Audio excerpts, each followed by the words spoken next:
Hello guys, Tengu here, and we're back with some more Doll's Nest post-game builds. So before we begin, I'd like to remind you guys to like, subscribe, and hit the notification bell. And if you have any questions or concerns with this build, feel free to leave a comment in the comment section down below. So let's get started with the Megu build.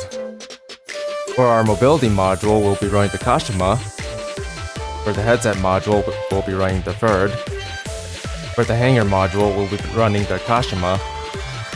For the thruster module, we'll be running the valves. For the utility module, we'll be running the Botsum. For our main primary arms, we'll be running the Fopples. For our secondary weapon, we'll be running the Warden. For the rear arms, we'll be running the Volk. And for the other rear arms, our rear arms left, we'll be running the Graph. So for our mobility module, our hanger module, and thruster modules, I'm basically running these colors for those three, but for the headset module and the utility modules, I'm running a different set of colors. So allow me to show you the values for the mobility, hanger, and thruster modules.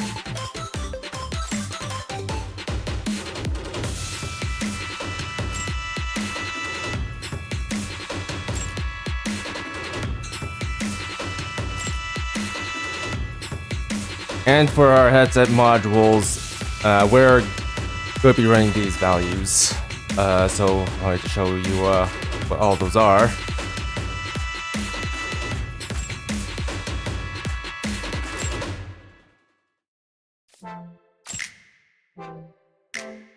And for the utility modules, we're going to be running these values.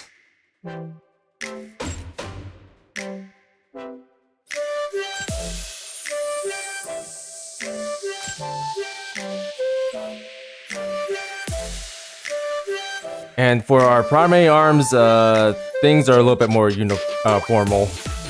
So yeah, I'm just gonna go ahead and let you guys take a look at these.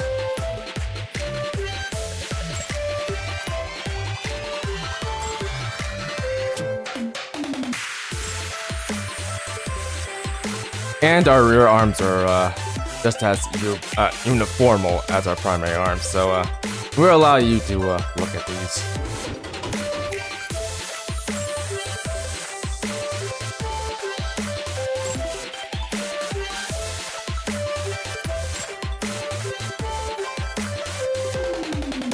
So as for our humanoid here, we'll be running the GAM for our face.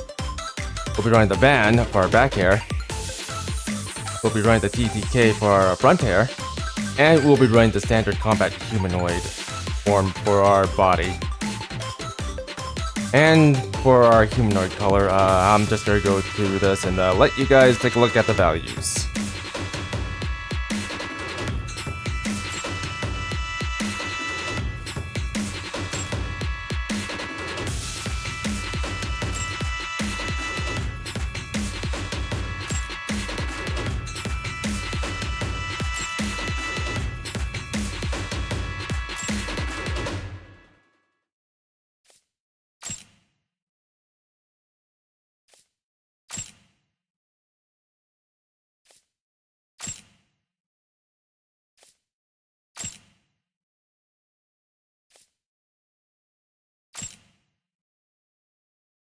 So without further ado, I think we're gonna go ahead and take this build out for a spin. Alright, so we're here at the Great Forest. Go ahead and just run around with this build. So yeah, this build is supposed to be based off of Megu from Blue Archive.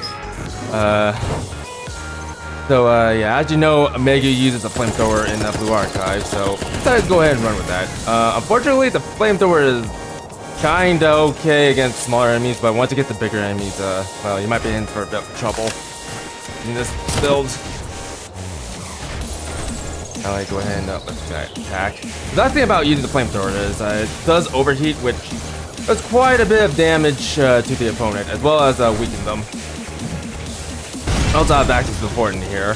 The Vorten kind of does the same thing, except it also has the tendency to deal some self-damage to you. Which is kind of a problem with the Borden, but at the same time, well, it does a lot of damage as a trade-off. Although granted, compared to the Fapple, it doesn't proc or overheat quite that often, so if you need to use overheat, you're better off using the Fapple. But the Borden does deal quite a bit of damage. As for the rear arms, well, I decided to just run these anyways. Just for the heck of it. And just to give this build a bit more range, if you will. So you can deal with those faraway enemies. Could substitute some of these weapons for missiles, but I decided to just go for cannons. Mostly because I feel like they fit Megu's character. He tends to blow things up quite often. Yeah, as far as her main weapons are concerned, well, they're kind of decent, but nothing to write home about. The Fapple, it doesn't deal quite a bit of damage, but it's pretty good at causing overheat, and that's about it. You can also use its very fast attack speed to break shields. Let's see if I can do it here. It's not working out well. Alright, never mind, disregard. Alright, taking some hits. Okay, no, here's the problem with the Bordens. Tend to take quite a bit of self-damage when you use the Bordens. So, by all means, make sure you have plenty of barrier before you actually use the Bordens, otherwise you're going to be in for quite a bit of disappointment. But yeah, disregard-wise about the Fapple being able to break shields. I had some runs where I was able to break shields, but unfortunately it doesn't seem to be working out all that well.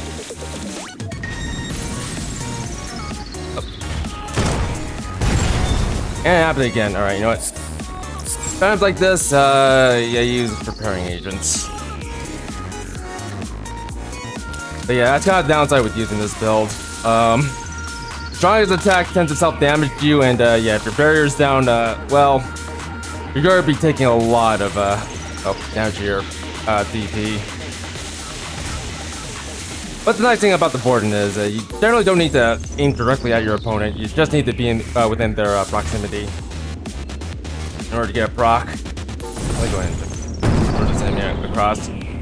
Yeah, by the way, you also use your left weapon. I totally forgot what this is. I think I'll just put on the screen later. So why am I doing this to you? Oh. Yeah, I wasn't expecting that. Or rather, I wasn't expecting Borden to do that much damage to the shield. But, yeah, you could use your left rear cannon to actually do some damage to shields, but apart from that, I wouldn't rely on it too heavily. I'm just completely miss. Alright, I guess I'll die. I guess I'll survive. Yeah, this build isn't quite particularly strong. If anything, this is more of a gimmicky build. If you, well, I wouldn't recommend this build for any serious playthroughs.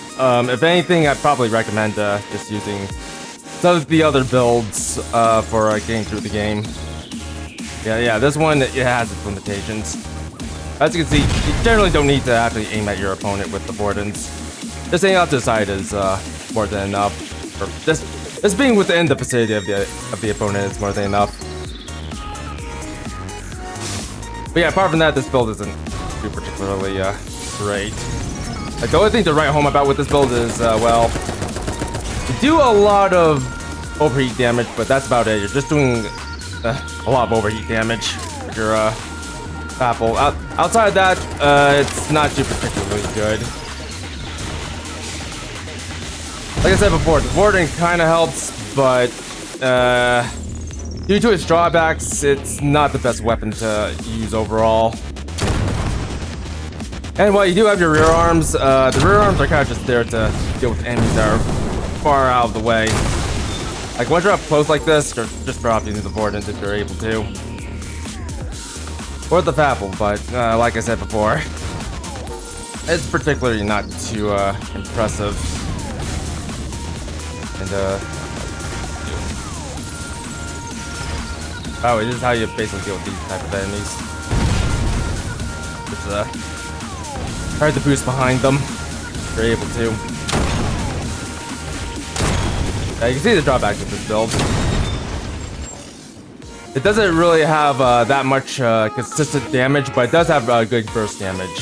So yeah, it's a main trade-off with this. As for the utility module, that's mostly just there for aesthetical purposes. First, I kind of like how the utility module is right in front of my thrusters. It's very Megu-like. As for the headset, I was actually thinking about using the bar cheese, but I decided not to because the bar cheese isn't very good for well, this type of gameplay. Maybe it's usually better for sniper type gameplays. And that's about it. And you know what? Go ahead and go off with this. One more thing I need to mention about this build is it tends to eat up BP quite a bit. So and make sure you're stacked up on supplement before you actually head out with this build. Also, I know this build uses the Fapple, but if you want to make this build a little bit more serious, you could use the rims, or give me 1 second here. I totally forgot what weapon it was. Yeah, you could also use the Falma as well over the Fapples. The rim that the Fapples would give you a little bit more range and in turn a little bit more damage, but it wouldn't be very Megu to use well, projectile weapons like that. Like, have you seen Megu actually well, play or do things? He usually does it with her flamethrower, aka her Meguma. Yes, that's what she calls her flamethrower. She calls it her Meguma. But yeah, she generally just uses her flamethrower to hopefully solve most problems. On top of that, she also uses her fist to solve problems as well, as seen in well, some events, particularly in the Mika event where she just basically just grabs Asumi and power bombs her. If anything, I think that's one of Megu's defining traits. But yeah, also I decided to use the I totally forgot what it was called. Give me 1 moment. The Kashima. Solely because it tends to have pretty good frontal armor, which makes it very good for dealing with enemies in front of you. But on top of that, the aesthetics is very, very Megu. Mostly because of the horns, because we all know Megu's a very, very horny person. Probably poor choice of words. But yeah, apart from that, yeah, this build, it's kind of very a little bit more pointed towards aesthetics over usability, and yeah, that's pretty much all I can say about this build. It's leaning more towards aesthetics and actually being well, reliable. Reliable would be a good word. Probably. I'm kind of just out of words right now. In fact, I'm kind of a little tired right now. But apart from that, yeah, this build is somewhat okay. Is it fun? I suppose so if you do enjoy using the overheat mechanics. But outside of that, it's not too particularly useful in a lot of situations. Like, if anything, this build is mostly made for close range combat, and that's about it. You do have rear arms, which does have some long range capabilities, but apart from that, not much else to say in terms of its offensive capabilities. But again, that's pretty much a good chunk of these builds. They tend to be more focused on aesthetics, not so much on well, playability. But regardless, I think it's time for us to call it quits for this episode. So if you guys enjoyed the video, don't forget to like, subscribe, and hit the notification bell. And if you have any questions or concerns with this build, feel free to leave a comment in the comment section down below. So without further ado, this is going to be Tengu signing off. Bye-bye!